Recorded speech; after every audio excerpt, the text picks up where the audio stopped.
Vejo muitos marcando época, só não vejo falar do grande homem Deus que revolucionou esse lugar e reina. Vejo muitos marcando época, só... Oh, glória, a paz do Senhor, mais uma vez de volta aqui. Podcast Palavra Diferente. Um jeito diferente de pregar a palavra de Deus, um jeito simples e claro. Deus tem uma palavra para você. Fique até o final e se inscreva no canal, clica no sininho para você receber os nossos conteúdos que têm edificado vidas. Fica com a gente e ouça o que Deus vai falar ao seu coração. Curte, comenta, compartilha. Seja um canal de bênção para outras vidas. E hoje nós estamos aqui no podcast recebendo uma pessoa maravilhosa. Um homem de Deus, um homem cheio da glória de Deus.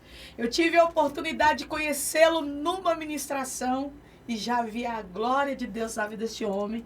Está aqui comigo hoje no podcast Palavra Diferente, pastor Albert Walter. Uma alegria muito grande te receber. A honra é minha de coração. É uma honra inestimável fazer parte aqui desse projeto, né? Amém. Dessa coisa especial que Deus proporcionou através da sua vida. Amém. E que todos possam ser abençoados, né? Não somente por essa oportunidade de ouvir um testemunho, uma palavra motivacional, mas acima de tudo, aumentar a fé, que é o mais importante, né? É verdade. E o nosso tema de hoje é uma história de transformação. Por isso que você não pode deixar de compartilhar. Você vai ouvir aqui hoje uma história de transformação do poder de Deus na vida de uma pessoa. E eu quero já começar, pastor, que o Senhor venha trazer para nós, antes de mais nada, essa palavra sobre transformação. A palavra do Senhor, ela diz no livro de 2 Coríntios, capítulo 5, versículo 17, assim, que se alguém está em Cristo, nova criatura é. As coisas velhas passaram e eis que tudo se fez novo. Aleluia. Há uma glória de Deus aqui. Verdade. Há uma presença do Espírito Santo. É verdade. E o Senhor tem liberdade para falar para a gente sobre essa transformação, sobre o que Deus tem feito na sua vida, nessa carreira cristã, da sua experiência. Sim. O Senhor tem liberdade para falar, amém? É difícil, viu, falar de transformação, porque eu acho que transformação não se resume em palavras, né? A gente vive constantemente transformação, né? É verdade. Só o fato de nós estarmos respirando já é uma maneira pela qual o Espírito Santo nos dá essa liberdade de sermos transformados. Então eu falo isso e tenho propriedade para falar sobre isso, porque transformação, ela fala de uma mudança de dentro para fora. E só a pessoa do Espírito Santo faz isso. Então, de onde eu saí, de onde eu vim, né? De uma religião, de uma crença, onde não se adora uma divindade, mas várias, e de uma opção sexual que eu não optei, mas devido todo o processo que eu passei na época, todo o abuso, para me tornar o homossexual travesti que eu era. Então, falar de transformação me remata muita coisa. Me remata a experiência, me remata a coragem, me remata a dor, me remata lembrança, me remata, a palavra mais resumida seria história, porque quando eu pensei que eu não daria conta de chegar onde cheguei, o Espírito Santo, ele me motivava, me mostrava, né? Ele mostrava assim para mim que ele era fiel o tempo todo e que ele estava comigo o tempo todo. Então, quando a gente fala assim de transformação, hoje como ministro do Evangelho, como pastor, né? Pela misericórdia do Senhor, a gente sabe que só Deus pode fazer isso. Então, há uma responsabilidade. Quando a gente fala assim, transformação, a gente pensa no quê? A gente pensa na misericórdia de Deus. Porque é a bondade de Deus. Eu queria poder dizer, foi o jejum que eu fiz, foi a oração do pastor, foi a igreja Assembleia de Deus que na época eu frequentava, né? Foi as irmãzinhas do cabelo branco, que na época me ajudava, não tinha riqueza, elas não tinham um estereótipo nobre, mas eram as mulheres que no início da minha conversão, do neófito que eu era, elas me ajudavam. Mas nada disso se compara à misericórdia de Deus. Porque de Baba Laorixá, do Candomblé, a me tornar sacerdote da palavra de Deus, é a misericórdia. E é como Jeremias disse, né? O fato de não sermos consumidos é a misericórdia de Deus que se renova a cada dia, né? Então eu só tenho a dizer assim, apóstolo, aqui, a transformação, para as pessoas que estão nos acompanhando, talvez estejam desesperançosas, talvez não consiga enxergar a luz no fim do túnel, né? Assim como eu não enxerguei há 18, 19 anos atrás. Mas eu tenho certeza que toda a caminhada de um servo de Deus, ela não é vã. Deus honra. Deus, ele efetua. Dele eu querer o efetuar. Então, a gente só tem que agradecer a Deus. Então, eu falo assim, transformação, pastor, transformação. Aí me veio na cabeça você falando, né? Transformação. Aí me veio assim, tantas coisas. Eu era drogado, eu fui abusado, eu vim de uma família muito pobre, eu não vim de uma família nobre, eu não vim de uma família de um conceito intelectual, educacional, eu vim de uma família que não tinha tempo de abraçar. Eu, por exemplo, na minha fase da infância até a adolescência, minha mãe nunca foi no colegial porque ela precisava trabalhar para poder me sustentar. Na época, quando eu era cuidado pela minha tia de 2º grau, que era do Candomblé. Então, assim, uma família que não teve um relacionamento familiar muito entrelaçado. Então, eu vejo pessoas que têm tudo isso, mas não conseguem dar um passo para Jesus. É verdade. E a questão é a questão também da decisão, né? Sim, Quando é o mais se importante. Quando se há uma decisão, que essa é como você disse, né, pastor, é o mais importante. Porque a partir daí, o Senhor vai trabalhar, aí ali se inicia um processo, né? Pelo que o Senhor está trazendo, na sua história, você viveu um cárcere, uma prisão terrível, que só você, pastor, sabe o que passou. Sim. E Deus. Mas em todo o tempo, Deus estava olhando para você. Verdade. Imagino eu que Deus está dizendo, esse eu vou mudar a história dele. Mas fala um pouquinho dessa conversão, a maneira como o Senhor encontrou. Teve as mulheres do cabelinho branco que ajudou. E o que aconteceu na sua vida que te levou a tomar essa decisão de fato? Assim, né? Eu vim de uma família, né, de 100 anos de cultura de matriz africana, né? Então é uma religião que não me foi imposto o direito de escolher. Eu não tive esse direito de escolher, você quer fazer parte do axé? Não. A minha família veio de descendência, então foi passado de vó para neto, de neto para bisneto, e aí sucessivamente. O meu encontro com Jesus foi inusitado, porque eu, dentro do meu terreiro, com 200 filhos de santo que eu tinha, eu recebia muitas pessoas. E dentre as pessoas que eu recebi uma moça que ela era da igreja e era desviada. Ela estava interessada em um certo rapaz que ela viu na igreja, e aquele rapaz era casado com uma moça, uma irmã, né? E no tempo eu não conhecia muito bem a religião do cristianismo, eu não sabia como era o movimento pentecostal, eu não tinha muito conhecimento a fundo da religião, né? Da fé cristã. Então, no tempo, eu tive uma experiência de receber uma quantia em 2001 para fazer um trabalho. E esse trabalho que eu fui fazer era um trabalho porque aquela moça que me procurou afastada, eu não sabia o porquê e nem perguntei o motivo. Eu não perguntei, não porque tive curiosidade, mas porque não me interessava. Eu queria o dinheiro dela e por eu estar preso ali naquela religião, acredito que 100% na mão do diabo, eu estava interessado tanto no dinheiro dela, quanto também fazer o trabalho para trazer a pessoa que ela amava ou que ela estava apaixonada. E eu fui fazer aquele trabalho. E quando eu fui fazer aquele trabalho, o trabalho não deu certo. Era uma madrugada fria. Eu estava com 28 filhos de santo comigo. E quando eu fui fazer o trabalho, numa distância absurda, porque todas as entidades, elas não trabalham em lugares comuns. São lugares específicos. E isso me dá base para falar que tem pessoas que acham que o diabo, que a potestade, que o mal, ele entra em qualquer lugar. Não, o mal entra onde damos acesso. Mas quando aquele ambiente é consagrado ao Senhor, ele não entra, ele não tem acesso a entrar naquele lugar. Então há restrições, há limitações. quando eu fui fazer aquele trabalho, eu lembro que foi tão assim, até engraçado, porque quando eu fui fazer o trabalho, eu fui na confiança de poder gastar aquele dinheiro. E na época, o salário mínimo, né? Eu acredito que deveria ser R$200 ou R$250. E no tempo eu recebi um valor 50 vezes maior do que aquele valor do salário mínimo, né? Porque ela tinha condições, o que ela não tinha era Jesus. Ela tinha dinheiro, mas ela não tinha Jesus.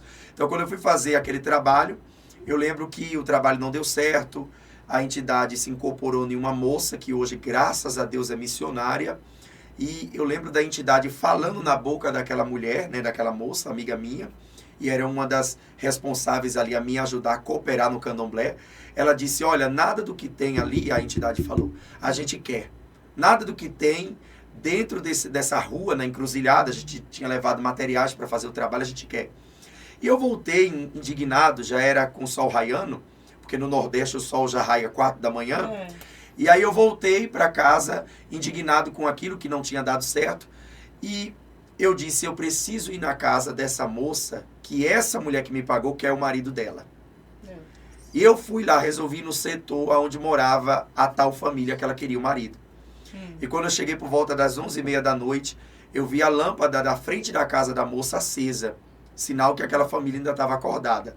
Só que eu não sabia. Foi um encontro, um sincronismo, um alinhamento. Porque quando eu cheguei na porta, aquela mulher estava com a banda da janela aberta, né? Uma família muito simples. E ela estava com as mãos estendidas para frente da janela, orando. Eu estava do outro lado da rua e ela não estava me detectando, nem me vendo. E eu lembro que saiu uma senhora e eu pensei comigo, deve ser a sogra. Só que não era a sogra.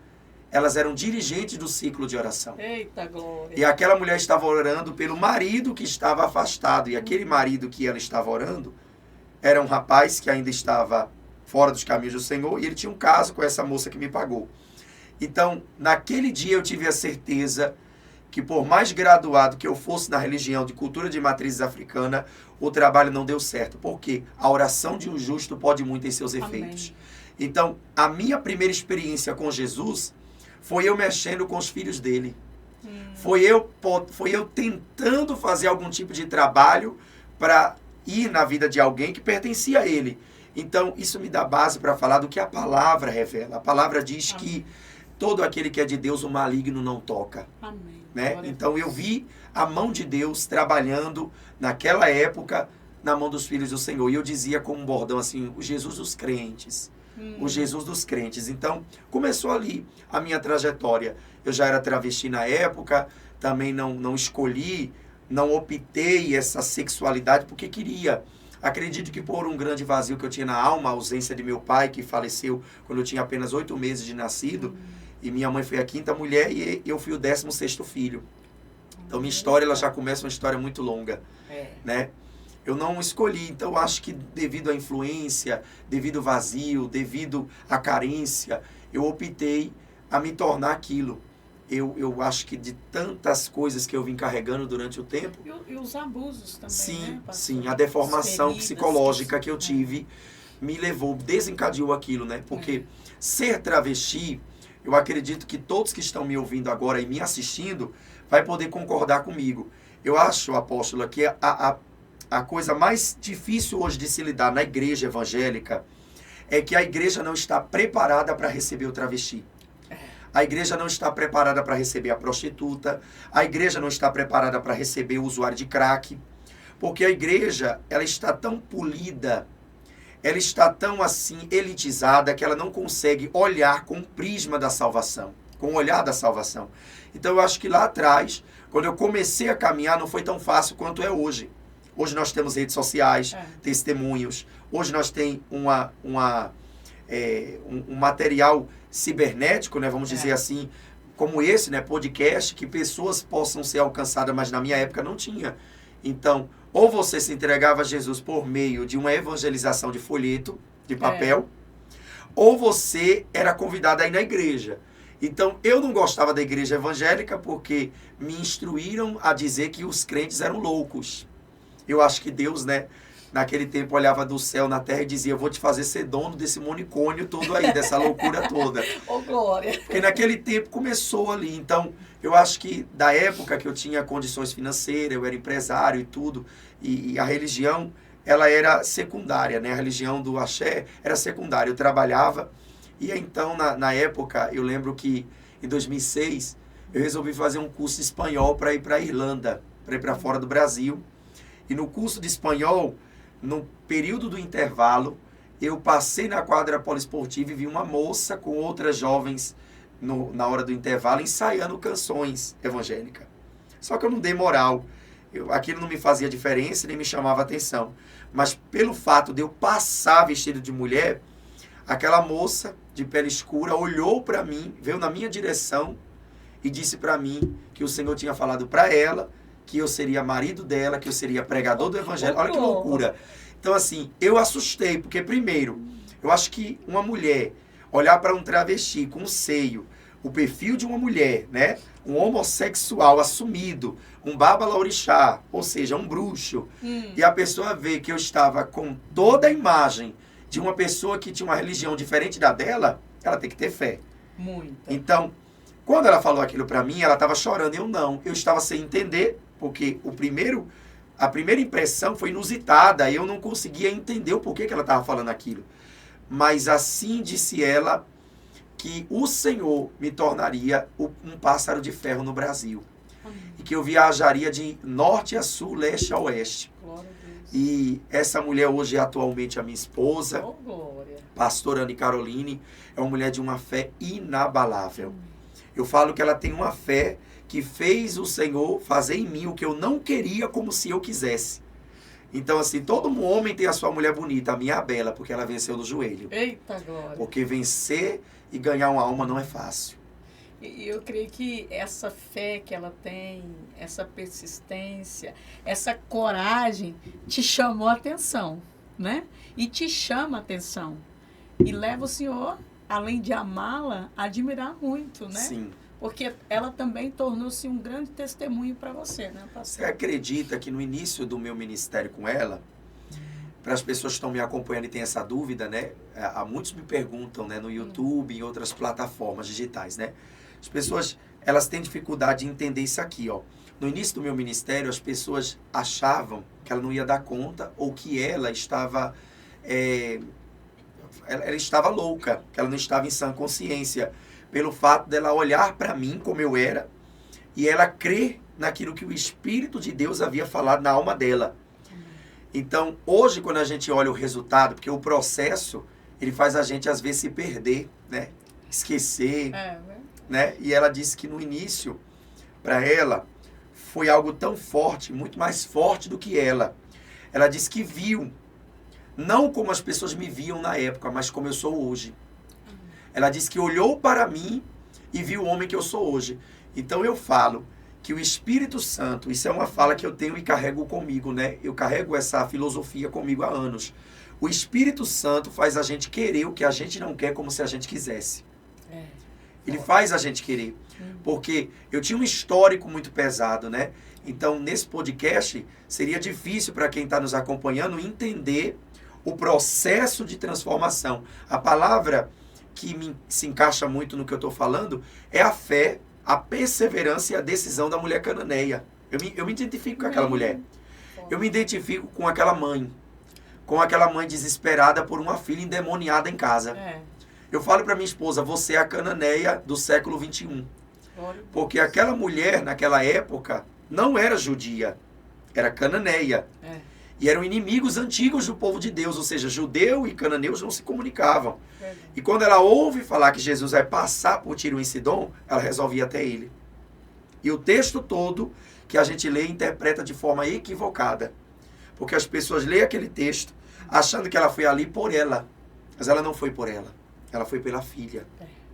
Olha a fala dela acerca da necessidade. Ela diz assim, Senhor, filho de Davi, tem misericórdia de mim, que é minha filha.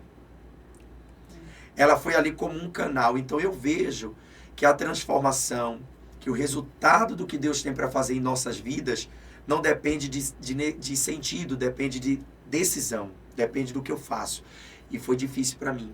Foi difícil deixar o ciclo de amigos, porque eu tinha um ciclo de amigos muito grande. Foi difícil para mim deixar a área de trabalho que eu exercia, que era hairstyler, né? Eu era colorimetrista. Eu viajava do norte a nordeste, do sul a sudeste. Eu, na época, eu tinha já 3 empresas. Muito difícil para mim abdicar daquele trabalho que eu tinha e deixar tudo para trás, porque o Senhor dizia, eu não quero você trabalhando na atmosfera feminina, eu quero você trabalhando na minha atmosfera, a minha palavra. Então é isso que eu vejo e falo para quem está nos ouvindo agora. A transformação maior, o encontro genuíno entre nós e o Senhor só acontece quando o nosso coração está alinhado com o propósito. Sem isso não acontece. Então, eu acreditei naquilo que a minha esposa falou. Foi difícil? Foi, porque eu ri dela, eu zombei dela, eu escarneci dela. Porque primeiro, né, assim, falando de maneira sem ser pejorativa para quem está nos acompanhando, mas eu não gostava de mulher, de preta e de crente. E eu acho que Deus olhou e falou, vou te dar mulher, preta e crente. Pronto. Então Deus, ele tem essa maneira de trabalhar. Quem olha para um ex-homossexual como eu sou, que fica as marcas, porque eu não fui gay, eu fui travesti. Entendeu? Então, se hoje a gente resgatasse alguém do Comando Vermelho, a gente não teria que arrancar a pele deles porque eles têm tatuagem. Mas quando se fala, a senhora pode perceber que quando se fala de homossexual, a igreja tem uma resistência. Maior ainda. Porque julga o jeito, o comportamento, a maneira. Por eu ter essa idade, que eu tenho 36 anos de idade, eu falo para quem nos acompanha aqui agora, não desista do seu filho só porque ele está fumando narguilé, só porque ele está cheirando cocaína, só porque ele está fumando vapor. Não desista da sua filha só porque ela optou ser lésbica. Às vezes, o fato dela se tornar a opção sexual que ela optou em ter ou ser, a gente precisa entender. Porque todo ser humano, né, tem um mapa espiritual da vida dele. Então eu falo assim, não teria outra religião, não teria outra divindade que se encaixaria na minha personalidade a não ser Jesus. Porque a escravidão que eu vivia no candomblé, todos os dias da semana era uma cor de roupa diferente. Eu não tinha paz. Eu não podia, por exemplo, em época de quaresma, em época que a gente vai entrar agora de Páscoa, entrar no cemitério ou ir, por exemplo, se eu perdesse um ente querido, eu não podia. Eu tinha que viver na regra e na obediência das entidades. Então, hoje não. Eu vejo que Jesus Cristo, ele limpou as nossas narinas, ele limpou a nossa veia, ele limpou a nossa alma, ele nos tirou do império das trevas. Amém. E o que ele pediu de nós para que nós estejamos hoje na presença dele? Nada. Nada, absolutamente. Só bondade, favor e misericórdia. Jesus é o único que eu conheço que, como uma divindade, ele é chique demais. Olha o tanto que ele é chique. Ele pega a pior prostituta e faz ela virar dama. Pega homossexual e faz ser hétero, casado, né? Ser pastor de um grande rebanho, assumir a responsabilidade de ser líder de uma igreja, né? Eu preguei agora para o maior congresso do Brasil, para 25 mil jovens da Almadego, e dentro daquele ginásio, o que mais me chamou a atenção foi ver que jovens vestidos não somente uma atitude de transformação dentro daquele ginásio, né, do Goiânia Arena, mas muito maior ainda, eu vi depois que eu entreguei o microfone, eles virem testemunhar que valeu a pena. Então, isso me mostra que eu estou no caminho certo, isso me mostra que aquilo que eu tomei decisão lá atrás trouxe o resultado hoje, porque Jesus disse, o que não entendemos agora, passaremos a entender amanhã. Glória a Deus. Isso é a maior transformação. É forte, pastor, muito forte, muito linda a sua história. Amém. Ela chega emociona, né? A gente vê assim um brilho, uma glória de Deus na sua vida muito forte, muito tremenda. É encantador a glória do Senhor na sua vida. Oh, meu Deus, viu? Eu sou o menor. E deixa eu te falar, quando você estava lá, sim, no passado, na escravidão do pecado, e você também estava naquela religião, eu quero fazer uma pergunta. Sim. Porque, assim, as pessoas geralmente dizem assim, olha, os crentes, quem serve ao inimigo no candomblé, na quimbanda, são pessoas muito obedientes, elas seguem à risca. E muitas das vezes, dentro da igreja, a gente se depara com crentes que levam relaxadamente o evangelho, leva relaxadamente a obra de Deus. Isso é fato? Isso é fato que as pessoas que estão de lá, elas têm essa obediência, essa dedicação, embora são escravas, né? É fato isso, pastor, porque o senhor conheceu esse lado. Sim. Eu assim, né? Minha família me ensinou a ter caráter. Eu acho que o candomblé hoje, por estar tão exposto, tão difundido, nós vimos isso na época carnavalesca. O que era um evento artístico, na minha época, carnaval era artístico. Era. As pessoas colocavam tinta no corpo, hoje não está mais, hoje está inclinando-se mais para o lado da religião. As redes televisivas estão mostrando que o candomblé está crescendo. E cada dia mais as igrejas estão esfriando, a apostasia entrando nas igrejas. Então, a palavra que define a diferença entre o cristão, o evangélico, o crente, de qualquer denominação que ele seja, para uma pessoa politeísta do candomblé, da umbanda, quimbanda, ou até mesmo de mesa branca, de espiritismo, é respeito. Eles têm respeito pela religião que eles foram instruídos. Porque no candomblé não se começa de cima, se começa de baixo. A religião do axé é uma religião de resistência. O nome axé é força. Não sei se a senhora sabe disso. O nome axé não é ritmo, axé é força. Axé ganhou o nome ritmo por causa de Gilberto Gil na década de 80. Mas o nome axé, a palavra da linguagem iorubá, é uma saudação. Axé para alguns do candomblé é paz, é uma saudação. Mas axé é força, né? Eu não vou aqui entrar em polêmica para que não venha a fala ficar como preconceituoso, mas não é isso que eu quero deixar claro. Certo. Eu quero dizer que eu tenho muita gratidão de onde eu saí e respeito. Porque se eu não tivesse, eu não estaria até hoje na presença de Jesus. Eu nunca desviei, graças a Deus, né? Eu tive momentos assim de oscilação, de pensar. Quando eu pensava em desviar, Deus nunca deixava. Deus sempre levantava por bondade e misericórdia alguém de dentro da igreja para me dar um abraço, para me dar uma palavra, para me dar uma profecia. Então, quando eu olho para dentro da igreja evangélica hoje, para o ciclo evangélico, para o nosso século, eu vejo a palavra desonra, ingratidão. Eu vejo que as pessoas elas esquecem de Jesus muito fácil.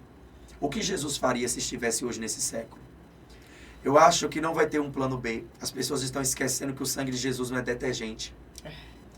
Que o sangue dele, uma vez derramado, por toda a humanidade, por toda a eternidade, abriu os portais. E as pessoas esqueceram isso. E no candomblé não tem isso. No candomblé tem hierarquia. Entendeu? Eu nunca vi a Iequede batendo na cara do combônio, o combônio batendo na cara do zelador, o zelador destratando o Iaú. Eu nunca vi. Mas na igreja, eu vejo gente que veio de uma outra denominação querer ensinar o pastor que ele acabou de chegar naquela denominação. Eu acho que a falta de respeito está tão grande entre as religiões que as pessoas hoje têm rede social para fazer meme de língua estranha, hoje tem pessoas zombando. A gente para de focar na nossa salvação para focar no erro do irmão. E é o que mais está levando a igreja em declínio. Mas o Senhor Jesus falou sobre isso muito claro, né? Ele falou sobre isso. Ele disse que os filhos das trevas são mais prudentes do que os filhos da luz. Eu acho que Jesus não falou isso com alegria. Eu tenho certeza. Quando eu estiver naquele grande dia com o meu Senhor, Ele vai dizer para mim, apóstola, eu tenho certeza, porque Jesus não iria enaltecer as trevas. Jesus falou aquilo para os discípulos, porque Ele sabe que a disposição que eles têm lá, não é a disposição que os crentes têm. E eu falo isso com propriedade, porque sou pastor de igreja. Eu conheço gente que não é da minha igreja, nem ovelha minha. Ele é do mundo, né? Ele é do meio secular, está afastado e me chama de pastor. Tem respeito, me chama de Senhor. Por não ter uma idade, né? Mas me chama em respeito ao meu cargo, ao título espiritual que o Senhor me confiou. E tem ovelha minha que não me chama. Olha só. Eu conheço pessoas que é assim. Então, você vê o nível de respeito.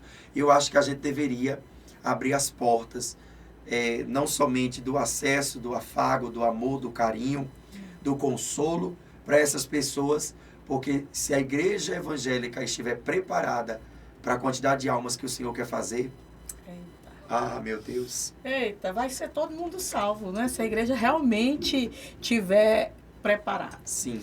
Pastor, eu creio que Deus te tirou do outro lado. Sim. E te trouxe para a presença dele, para você ser um grande testemunho. Amém. De obediência, de respeito, de tudo isso. Com certeza Deus está fazendo sobrenatural, milagres através da sua vida. O seu testemunho, ele é impactante. Ele deixa a gente impactado. E a gente vê esse Deus que nós servimos, nós já sabemos que ele tem poder. Mas quando a gente vê uma história Sim. de transformação como a sua, a gente fica mais impactado ainda. Porque Deus, ele já estava de olho em você ali. Sim. Ele estava de olho. Eu me lembro da história de Paulo, né? Paulo, ele estava matando cristãos, defendendo algo que ele cria e acreditava, defendendo a lei. Mas ele estava matando cristãos. E Deus olhou. Disse, eu não vou matar ele, não. Forte. Eu vou mudar a história dele. Eu vou transformar ele. Não vou pagar na mesma moeda, né? Não vou pagar na mesma moeda e vou levantar este homem. Ele vai ser um trunfo nas minhas mãos. Rebiaço e decouve aramanai. Assim eu vejo na tua vida. Dananagaçupi aramanai. O quanto Deus, ele olhou para você. O quanto Deus te livrou. O quanto Deus te guardou. O quanto Deus disse, este é o meu filhinho amado, que eu vou cuidar mesmo distante. Mas eu vou trazer para a minha presença e vou tornar ele um trunfo. E Deus manda te falar, pastor, que o teu ministério é apostólico, porque é muito grande o que ele tem contigo. Tu é homem de Deus, tu é profeta e tu é homem que vai às nações. E Deus tem pressa contigo. O teu nome vai soprar para os 4 cantos da terra, como alguém que o Senhor tirou da escravidão do pecado. E Deus fala ainda mais. Ele esteve com você em todo o processo da libertação, da cura, da transformação, para te tornar um trunfo nas mãos dele. E o Senhor te diz hoje assim, avance, vai, siga em frente, porque eu sou Deus que vou à tua frente e peleja o teu favor. E Deus manda te dizer, pastor, que ele está visitando a tua esposa lá. E aquela mulher, ele tem cuidado dela em cada detalhe. Deus está curando de decepções. Deus está curando a alma dela também. E o Senhor vai entregar ela especificamente, algo com ela e Deus. É mistério dela e Deus. Até 90 dias, Deus vai entregar algo para ela. Porque o Senhor conhece o interior daquele coração. E Deus manda falar que tem agradado tanto daquele coração e do Senhor também. Assim diz o Senhor. Aleluia. Amém, pastor? Amém. Tu é um homem de Deus. Tu é um homem de Deus. Eu gostaria que você olhasse para aquela câmera, você deixasse aquele recado, falasse às pessoas que nos assistem, fala o que está no teu coração e que vem do trono do Senhor. Amém? Amém. Eu quero dizer para cada um dos irmãos que estão me acompanhando agora, não desista do propósito que Deus colocou nas suas mãos. Você talvez esteja passando por um momento difícil, um momento de calamidade, um momento de ostracismo, depressão, síndrome do pânico. Talvez você olhou para trás, você lê a palavra, você não tem forças para orar, seu oxigênio espiritual está acabando. Mas eu quero dizer para você que está me assistindo, ainda há esperança para a árvore que foi cortada. Ao cheiro das águas, ela renovará. O Senhor não vai permitir que você morra em meio ao processo. Tudo que você viveu não se compara com o que você viverá. Talvez você olhou e disse assim, Pastor Albert, eu estou passando o pior processo da minha vida. É emocional, é sentimental, é familiar. Qual é o momento mais caótico que você está vivendo? Não há nada impossível que Deus não venha efetuar um milagre. Você que me escuta do outro lado, você que me acompanha, o Senhor ele vai te surpreender. Dá um passo. Eu te convido a dar um passo. Eu te convido hoje a você a buscar o Deus de Israel. Assim diz o Senhor, invocar-me-eis e me achareis, quando me invocares de todo o vosso coração. Não há nada que Deus não tenha percebido a sua volta. Deus ouviu, Deus intervirá e manifestará a sua glória em seu favor. Então você que está aí agora, abra mão agora de tudo que está te cercando. Deixa o Senhor quebrar essas algemas e essa corrente. E venha para o Senhor enquanto é tempo. Invoca Ele enquanto Ele está perto. Porque aquilo que você pediu esses dias se realizará na sua vida.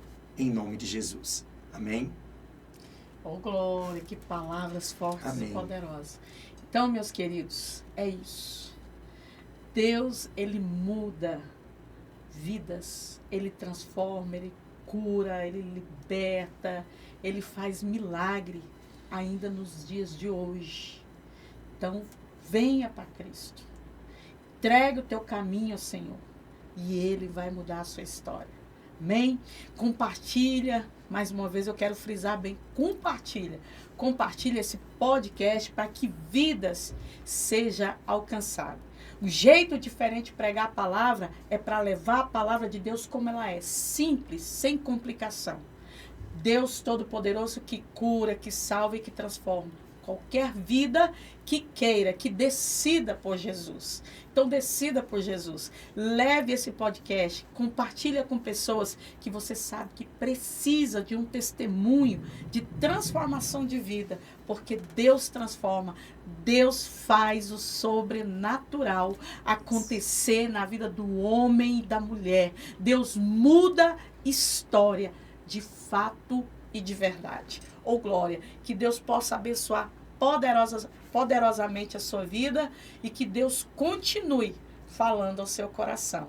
Amém? Deixa aí um abraço, pastor, para os nossos ouvintes. Muito obrigado pela oportunidade de acreditar que ainda existem pessoas que podem, né, compartilhar a sua história. Eu quero agradecer a cada internauta. Não perca essa oportunidade de compartilhar. Você vai estar evangelizando e alcançando almas. Tem pessoas de outros lugares e outros estados e países que precisam ser alcançados através dessa simples entrevista, desse simples podcast. Você não pode ficar de fora. Dá o like e compartilhe, se inscreve no canal, porque eu tenho certeza que Deus tem mais para a sua vida. O Espírito Santo, Ele se agrada da comunhão. Deus abençoe. Amém? Ô, glória. Então, pessoal, nós estamos chegando aqui ao encerramento do nosso podcast. Quero agradecer a todos vocês que têm nos acompanhado, nos assistido. Quero agradecer aos nossos patrocinadores, Vivians Moda. E hoje eu estou aqui de Vivians Moda. Você que quer adquirir esse vestido lindo, maravilhoso e outros mais, né? É só você entrar lá no Instagram da Vivians Moda. E você também que quer aí consertar o seu carro, nós temos a Elétrica Suzano. E também você quer ter o seu ar-condicionado, procure Hiper Ar. Então vem estar aí, né, contactando aí esses profissionais. Eu quero agradecer vocês, patrocinadores, agradecer você que nos assiste e agradecer esse pastor abençoado. E ó, nós vamos marcar o 2. Amém. A segunda Amém. parte. Amém. Né, com a pastora também. E vamos conversar mais e vamos testemunhar mais desses milagres, tá, pastor? Muito obrigado. Foi uma honra recebê-lo aqui. De fato e de verdade, você é um homem de Deus. Amém. E creio também que a tua esposa, verdadeiramente, uma mulher de Deus. Que Deus continue abençoando a sua vida e o seu ministério. Pastor, deixa aí o seu ministério, as programações. Dá tempo, rapidinho, de falar. Eu sou pastor da Assembleia de Deus, Missão do Avivamento. Segue nós nas redes sociais. Só colocar no Instagram, né? Pastor Albert Walter com W. E no YouTube, colocar Albert Walter com W. No Facebook, na página oficial, você coloca Pastor Albert Walter. Lá tem live profética, oração diária, pregação, testemunho, profecia, reavivamento, renovo espiritual. E você não pode deixar de acompanhar. Se inscreva no canal, acompanhe a gente lá. Dá um engajamento para nós e que Deus venha abençoar a sua vida. Ficarei feliz em poder testificar dos milagres que você vai ser alcançado através da mensagem do Senhor Jesus. Amém? Ô, glória. Então é isso aí, pessoal. Segue lá o pastor Albert Walter, homem de Deus, abençoado. Deus abençoe vocês. Um beijão no coração e até o próximo podcast Palavra Diferente, se Deus quiser e Ele quer. Ô, Glória! Tchau, tchau! Beijo!